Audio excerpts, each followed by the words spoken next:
Bon, eh bien, non seulement on a vécu un beau week-end à Spa, mais en plus de ça, ça efface enfin la blague de l'année dernière et surtout, on repart pour 2023 sur ce fabuleux circuit et ça, c'est une bonne nouvelle. Bref, c'est déjà une bonne rentrée.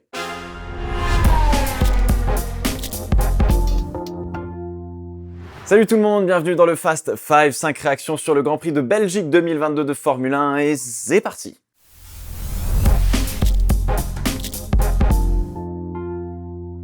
On commence tout de suite par Pierre Gasly et cette première réaction. Alors non seulement j'en ai pas beaucoup parlé dernièrement, mais dès que j'en parlais, c'était pas forcément en bien. Et alors du coup, je saute sur l'occasion pour qu'on puisse enfin se dire qu'il a fait une très très belle performance qu'on va évidemment un petit peu pondérer.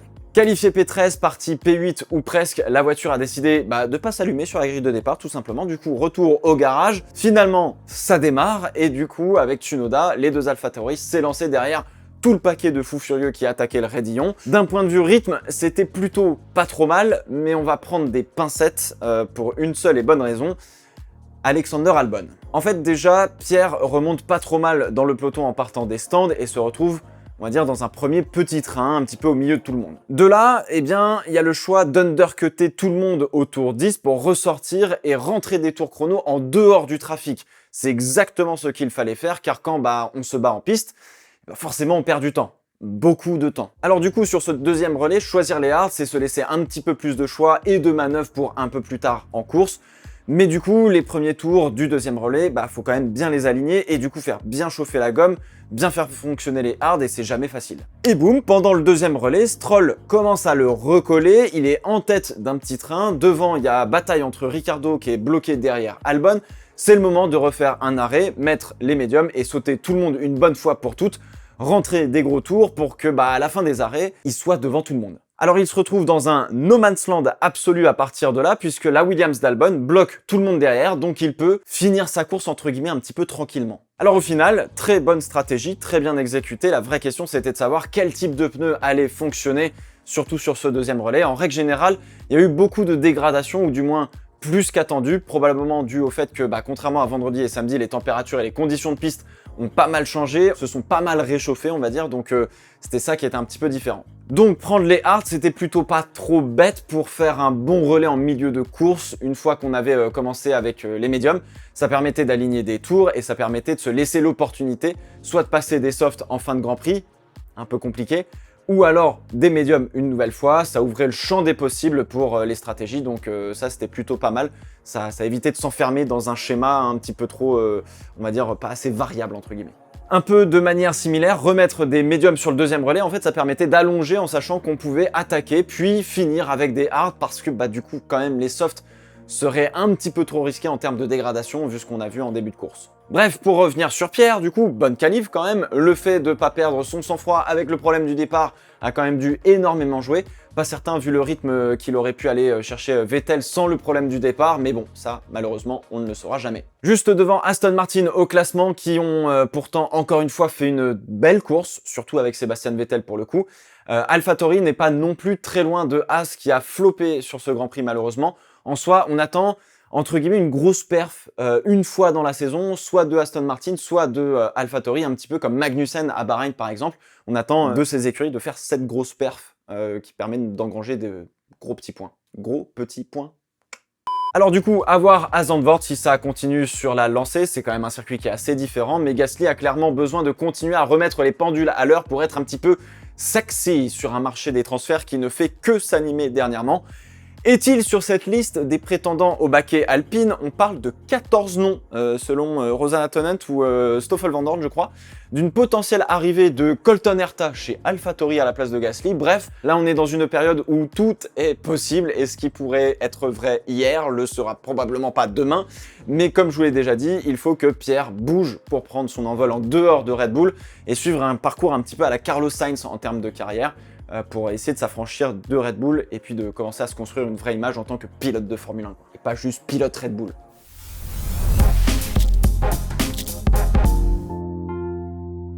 Ça me fait à chaque fois plaisir d'en parler parce que j'ai vraiment pris en affection ce pilote. Alexander Albon nous a sorti, j'allais dire une giga course, ou plutôt la vitesse de pointe de la Williams lui a mis un mini confort dans les seuls endroits du circuit où on pouvait dépasser, donc bravo Williams et bravo Alex Albon. Alors P10 est un petit point totalement mérité, même si ça me coûte 5 € dans l'histoire, hein, puisque j'avais parié sur Lance Stroll dans les points. Honnêtement, le boulot qu'il fait chez Williams cette année, depuis le début de la saison, il est absolument dingue, ça fonctionne très bien et c'est vraiment un kiff. Alors le petit, grand Alexander Albon a passé 20 tours à faire le train DRS, alors c'est à la fois intéressant et terrible.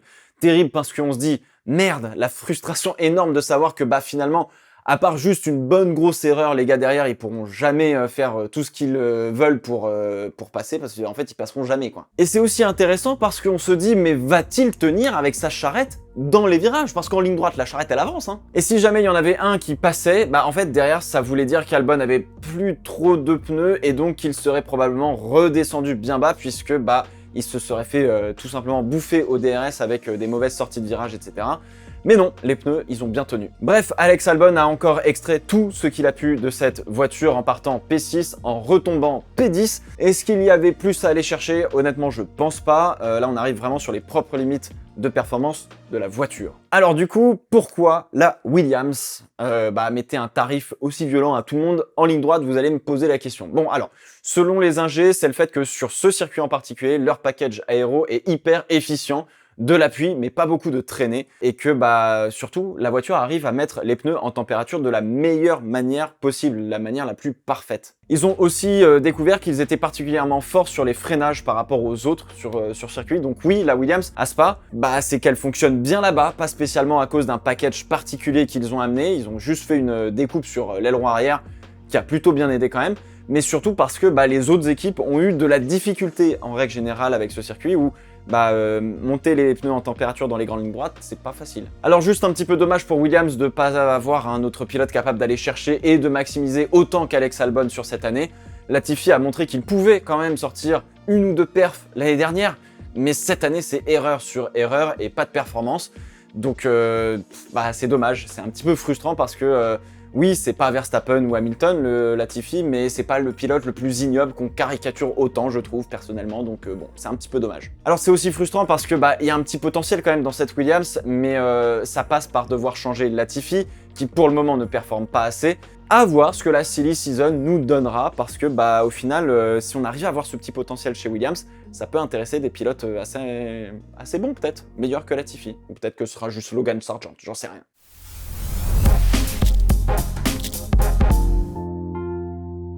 Troisième réaction, je voulais faire un petit point sur les deux petits cartons auxquels on a eu droit quand même sur ce Grand Prix. C'est toujours intéressant, je trouve, pour le coup, d'essayer de voir un petit peu comment ça s'est passé. Alors, si on commence par Hamilton-Alonso, rien de super méchant, erreur d'appréciation d'Hamilton pour le coup, j'ai pas vu les datas, mais je me pose quand même la question de savoir si les deux rentrent pas un petit peu plus fort que d'habitude dans le virage avec des pneus qui sont pas encore giga chauds. Et donc avec forcément un chouïa de sous-virage. Vraiment, je suis curieux de voir les datas pour ça. Si jamais vous les avez, ce serait grave intéressant pour voir par rapport à d'autres tours comment il passe. Alonso a la roue pile sur le vibreur qui va le faire très légèrement sous-virer. S'il l'a calé juste à l'intérieur, ça aurait mis la roue dans une sorte de rail, on va dire. Et ça aurait pu aider à faire un petit peu tourner la voiture par exemple. Après, faut pas trop en abuser parce que c'est aussi un très bon moyen de se mettre en tête à queue avec la roue arrière. Donc faut faire un petit peu attention à ça. De toute manière, ça n'aurait rien changé. Il manque facilement 50 cm, si c'est pas plus, pour qu'Alonso puisse prendre le virage. Alors, je suis à la fois étonné et pas du tout surpris par la manœuvre de Lewis Hamilton, même si elle n'est pas volontaire. J'ai l'impression que depuis cette année et l'année dernière, on a un Lewis Hamilton un peu brouillon parfois dans ses attaques, mais surtout dans ses défenses. Bon, alors là, c'est pas une défense, mais t'as compris. Si on regarde l'année dernière, en fait, Hamilton, il doit fermer la porte à Verstappen genre 2 ou 3 fois grand max pendant tout le championnat. Encore une fois, ça fait des mois et des mois que je vous le dis, je n'arrive pas à me l'expliquer. Est-ce qu'il y a du vrai dans la radio d'Alonso de dire que Hamilton, c'est juste partir premier et rien faire d'autre? Je sais pas, enfin, en tout cas, j'irai pas jusque-là, faut pas abuser non plus, mais en combat rapproché, Hamilton, j'ai du mal à le reconnaître de son époque McLaren où il était un peu plus fougueux et puis arriver à faire rentrer les choses bien comme il faut.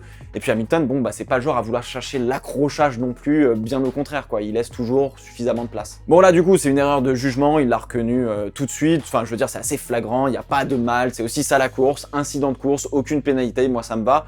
Mais il faut reconnaître que l'erreur, elle est assez grossière venant de la part d'un pilote comme Lewis Hamilton justement. En course, peut-être qu'il y aurait une pénalité pour Hamilton pour le coup. Là, on est sur premier tour, premier gros freinage, bon. Et alors, je peux vous dire que rien qu'avec les F4 qu'on a au GP Explorer, à des vitesses hyper moins fortes pour le coup, c'est un bordel, on se chie dessus tout le temps quand il faut dépasser, tellement on voit rien avec les rétros et les angles morts.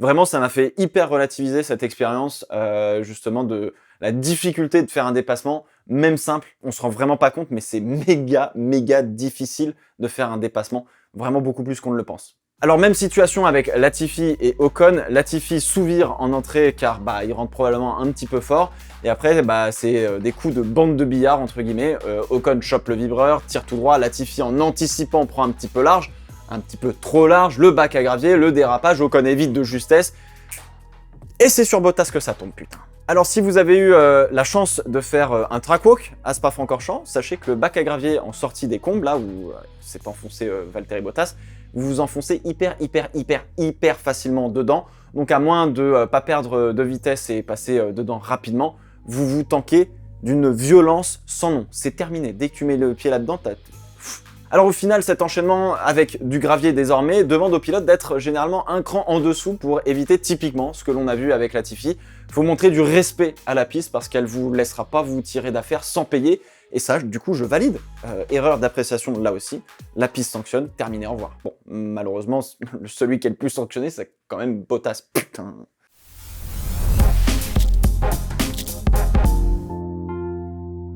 Bon alors ça fait encore très franco-français, très chauvin, mais la course d'Ocon quoi, ou plutôt ses dépassements. 2 fois il nous mange 2 voitures d'un coup sur des freinages et des aspis de l'enfer, enfin bordel, c'était magnifique, c'était trop beau. Alors d'abord, eh bien la manœuvre sur Ricciardo et Albon en arrivant à la chicane du bus stop. Alors c'était un petit peu chaud à Blanchimont hein, parce que Albon se place comme il le peut pour pouvoir prendre le gauche à fond et laisser un petit peu de place à Ricciardo qui sort complètement de la piste parce que pareil, je pense que ça s'est pas bien compris.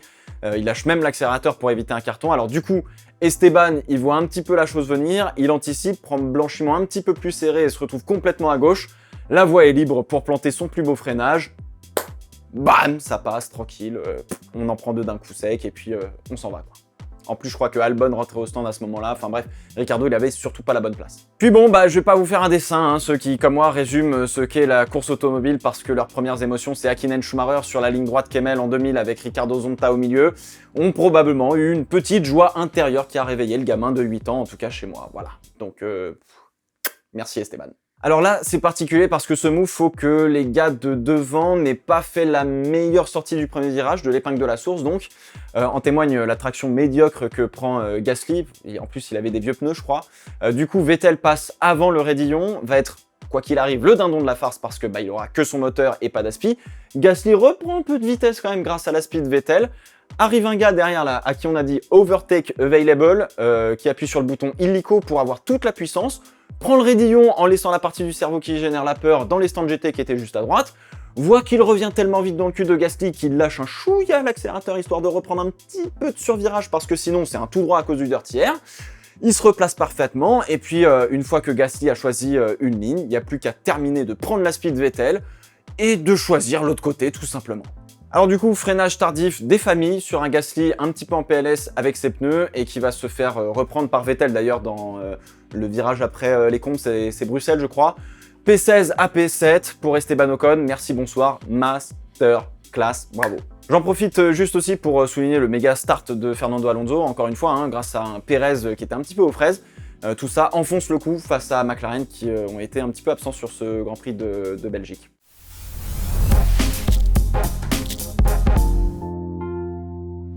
Bon alors je sais pas vous, mais là on va commencer à se poser des questions. J'ai pas les réponses, je vous le dis tout de suite. J'aimerais comprendre comment les Red Bull ont mis autant la pilule à tout le monde. Puis alors contrairement à d'habitude, c'est pas Ferrari qui s'est sabordé toute seule. Enfin quoique, mais on va en reparler. Mais Red Bull était vraiment sur une autre planète là, on était sur Saturne avec eux là. Alors déjà, le tour de Verstappen en qualif où il met 6 dixièmes à Sainz qui a eu droit à une aspiration dans la ligne droite Kemmel de la part de Charles Leclerc. C'est assez violent. Ensuite, il colle 1 seconde 5 aux Alpines, qui sont devant d'ailleurs les Mercedes, à qui il colle 1 seconde 8, qui était pas du tout dans le coup. Enfin bon, je comprends pas. En course, est-ce que j'ai vraiment besoin de vous faire un dessin? P14 au départ, prudent en arrivant au raidillon, il lâche l'accélérateur et tout, il se dit ouf, devant ça va mal se passer. Prudent dans l'enchaînement des combes où il a failli se faire prendre en sandwich. P8 au passage de la ligne au premier tour, P3 au 8e tour, rythme de fou, il se permet même d'allonger son relais sur les softs, puis médium, et puis bah on déroule le plan quoi, on s'en fout, il y a la concurrence zéro là. Alors autant Sainz en soft arrivait à tenir Perez qui était lui en médium, mais une fois sur la même gomme, mais il y a zéro photo quoi, la Ferrari rendait un paquet de dixièmes par tour, vitesse de pointe ahurissante pour les Red Bull donc, et on se dit bah ok, en fait ils ont déchargé globalement la voiture, moins d'appui, moins de traînée, sauf que le problème c'est que les Red Bull étaient tout aussi rapides que les Ferrari dans les virages. Le beurre, l'argent du beurre, la crèmerie, la laitière, enfin tout quoi. Et là, on ne peut même pas camoufler le problème de rythme par une énième bêtise des stratèges Ferrari. Ils ont fait tout ce qu'il fallait faire, et Russell, même s'il revenait, était encore un petit peu en dessous en termes de rythme. Mais là, on n'est plus sur Red Bull, Ferrari et les autres. On est sur Red Bull, le reste de la galaxie, avec Ferrari et Mercedes ensemble, quoi. Alors rapidement sur Leclerc et le dernier arrêt au stand. Alors de base, oui, si tu as une fenêtre pour faire le meilleur tour en course et t'arrêter, etc., go. En plus, si tu peux te servir d'Alonso pour avoir une aspi, oui, carrément, c'est gagnant. Mais encore une fois, l'idée, elle est pas mauvaise, mais est-ce qu'elle a un intérêt véritable, quoi? Est-ce qu'un petit point, quand tu te retrouves à quasiment 100 points du leader du championnat et ton équipe à 118 points, est-ce que ça vaut vraiment le coup de prendre des risques comme ça, quand tu sais que tu vois que ta voiture n'a absolument pas le rythme, parce que bon, mine de rien, Leclerc, il lâche un chrono, mais il est toujours à 0,6 secondes de Verstappen sur son meilleur tour, d'accord? C'est 6 galaxies plus loin que la normale, enfin bon, on ne peut pas leur enlever le fait que ils se battent jusqu'au bout, quoi. Donc c'est déjà ça, moi j'apprécie. Boum, 5 secondes de pénalité pour un excès de vitesse dans la voie des stands parce que le capteur bug à cause du tir-off qui a trop fait chauffer le frein en début de course, etc. Et c'est la cerise sur le gâteau. D'ailleurs, le tir-off, je crois qu'il vient de la voiture de... C'est un tir-off de Alonso qui a pris tout c'est quoi? C'est le liquide de refroidissement de la Mercedes dans la gueule, donc... Je crois que c'est un tir-off de Fernando Alonso, ça parlait d'un tir-off de Verstappen, mais je crois pas. Bref, tout ça pour dire qu'aujourd'hui, c'est difficilement explicable la différence de rythme entre les Ferrari et les Red Bull. On va attendre encore un peu de voir comment ça évolue. Norris, justement, disait que Spa avait accentué les gaps entre toutes les voitures, là où sur d'autres circuits, c'est beaucoup plus serré. Donc, du coup, on verra dimanche à Zandvoort si on retrouve quelque chose d'un peu plus normal, mais peut-être que le circuit de Spa a mis beaucoup plus en lumière tous les gaps qu'il y avait entre les voitures et a accentué tous ces gaps-là. C'est pour ça qu'on voit l'Alpine qui a vraiment bien performé, alors que la McLaren a beaucoup moins bien performé. Par exemple. C'est une des pistes explicatives. Bon alors là c'est un boulevard avec les feux qui sont tous au vert pour Verstappen. Ferrari pourra peut-être riposter une fois de temps en temps, mais le suspense au championnat pour moi il est clairement terminé. Maintenant il y a d'autres belles batailles dans le peloton à regarder, donc on va se concentrer là-dessus maintenant. Vous voulez que je vous dise quoi? Faut peut-être espérer que Verstappen pète des moteurs pour faire des last to first, quoi, mais sinon, un peu compliqué, quoi.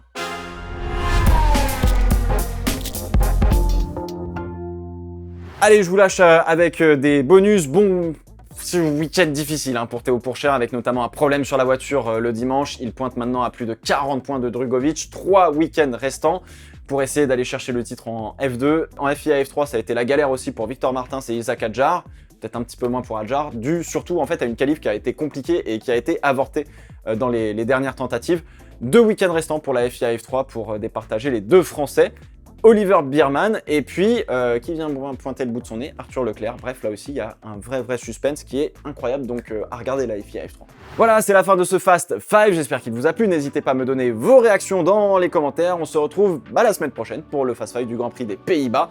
D'ici là, portez-vous bien, ciao ciao. F1 Manager demain en live.